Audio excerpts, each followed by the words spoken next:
Wake up, America! Are you ready for a fresh start in Congress? Then it's time to take the primary pledge and vote in your congressional primary. Why vote in the primary? Voters are fed up with Congress, but you can do something about it by voting in the primary.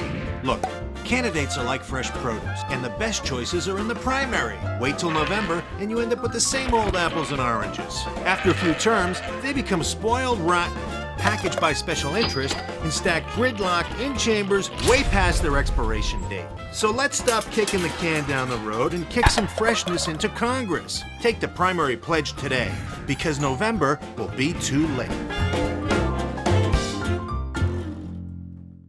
Scott Walker has been nothing but a headache for Wisconsin. He failed in his promise to create jobs. Wisconsin is 33rd in the nation in private sector job growth and was ranked 49th out of 50 states in economic outlook. Walker made the largest education cut in the state's history, over $1 billion, hurting local schools, tech colleges, and public universities. He even called a proposal to increase the minimum wage a misguided political stunt. There's only one way to end our Walker headache: vote, and let's move Wisconsin forward.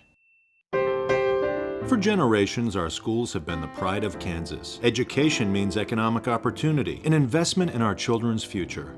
But Governor Brownback is stealing our children's future. He made the largest cuts to public education in Kansas history, cuts that are causing larger classrooms with fewer teachers. That's why, for the first time in history, over 100 Republican leaders are opposing their own Republican governor. So vote on November 4th and stop Brownback from destroying Kansas's future.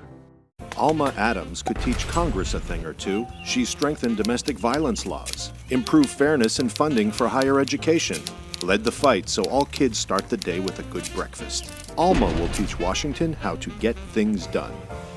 Republican Representative Mark Hargrove says he works for all the people of Washington State. But when he votes, Mark Hargrove becomes Toxic Mark. Toxic Mark voted against measures that would help keep our drinking water clean. Toxic Mark voted with the chemical industry that wanted to pollute Puget Sound. Mark Hargrove even voted against banning toxic sealants in kids' playgrounds.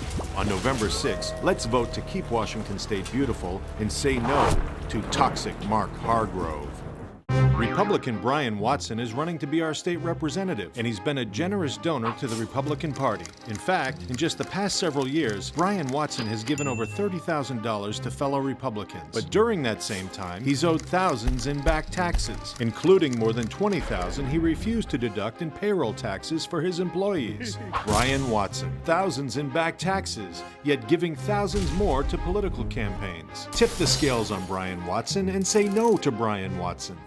King Banyon likes his new job as state representative. He won his election by 12 of your votes. But when it comes to his votes, Republican Banyon chose to shut down our government to protect a tax break for big corporations. And when state workers were laid off and didn't get paid, King Banyon continued to take his taxpayer-funded salary.